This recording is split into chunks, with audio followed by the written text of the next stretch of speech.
Hello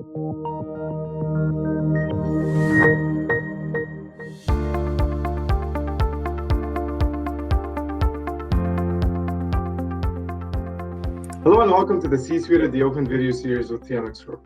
My name is Omar Kafagi and I am a Corporate Access Manager. And joining me today is Ali Haji, the CEO of Ion Energy. Ion Energy is a newly listed company on the TSX Venture that started trading late August. Thank you for being with me here, Ali. Thanks, Omar. Thanks for having me.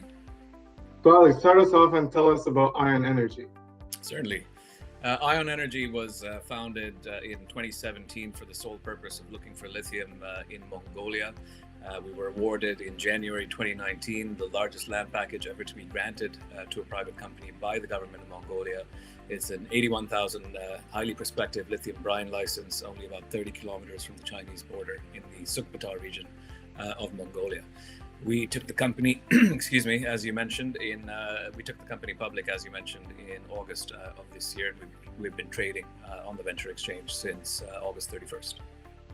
Great. And Ali, what competitive advantage does Ion Energy have that distinguishes it from other players in the lithium space? It's a great question, Omar. I think, Ion's proximity to market, with China being a consumer of lithium in a grand scale. They consume 53% of the world's lithium. They produce about 73% of the world's batteries, and ultimately refine about 80% of lithium that ends up in batteries around the world. Our license being shy of 30 kilometers from the Chinese border, being highly prospective, and being the size of the land package that it is, allows us to remain extremely competitive in the market. In addition to that, I think you could add, Mongolia is a country in which there is a significant amount of skilled labor in the mining space. As a result, you don't require expats. You could hire local individuals who are well educated, hard workers, and that allows you to keep your costs low, but also build the necessary goodwill with government and the local population. So our infrastructure, our proximity to market, and our ultimate cost of labor and production in the future makes us a compelling player in the battery metal space. Ali, can you touch on the recent and near-term catalysts for Ion Energy? Sure, Omar. The recent catalysts are, immediately upon going public, we announced addition to our bench strength. We added two very strong members to our advisory board. We added Paul Fornazzari, who's a partner at Fasken, the original initial chairman of Lithium Americas, was also a director at Neo Lithium, knows the industry very well, and is a very well-respected individual in the lithium space.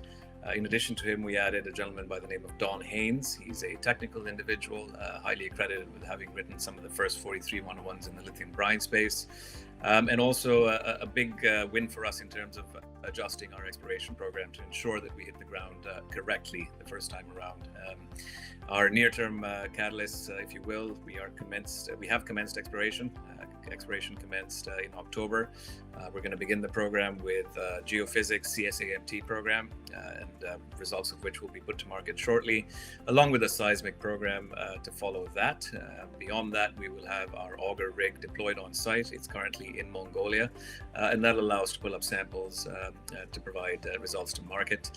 We've also been extremely strong on our acquisition strategy, so we expect to have an announcement of an additional license acquisition being completed this quarter as well. Great. So Ali, I want to shift focus now to challenges. And I want to ask you, what are some of the challenges that you face with Ion Energy, and how are you addressing those challenges? Good question, Omar. I think in any environment, specifically in junior mining, there are a plethora of challenges that have to be dealt with. I think for us, the largest challenge would have been deemed to be the fact that the world is under lockdown today. And COVID has really affected the way we do business around the world. This is a prime example. I should be in the studio there with you, but yet again, I'm sitting in my office. So COVID has caused some challenges, I'd say, with respect to having teams on the ground and executing. But as I mentioned earlier, we're very reliant on our local workforce. We've built goodwill in country. We've been in country for the last 10 years. And the skilled labor pool that we have there has allowed us to circumvent that challenge of really transferring people over from across the world. So that was a challenge. Prior to that, obviously, one of the bigger challenges was going public in a time when the world was pretty much upside down. So We've had some great successes with government. I think government's been a big proponent for our success. They've around the world, governments have touted a green recovery coming out of COVID. That's reignited the battery metals interest from both retail and institutional investment.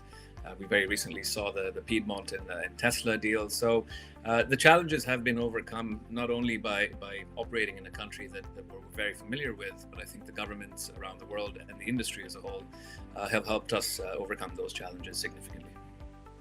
Great. And Ali, before we conclude our discussion, I want to ask you, what does it mean to be a company listed on the TSX Venture? The Venture Exchange and the TSX in general, in our opinion, is ultimately the premier platform or exchange for any mining company around the world. For us, being on the TSX Venture gives us the visibility from Canadian investors. We have a lot of companies and institutions around the world that are able to trade on the TSX, and we expect that the support we'll receive as a result of being on the TSX to be invaluable and allow us to grow and execute on our plans and strategy. Great. Thank you for your time, Ali. It's been a pleasure catching up with you, and thank you for all your insights on Ion Energy. I look forward to following the success of your story and hopefully catch up with you in person in the future. Fantastic. Thank you, Omar. It's been a pleasure.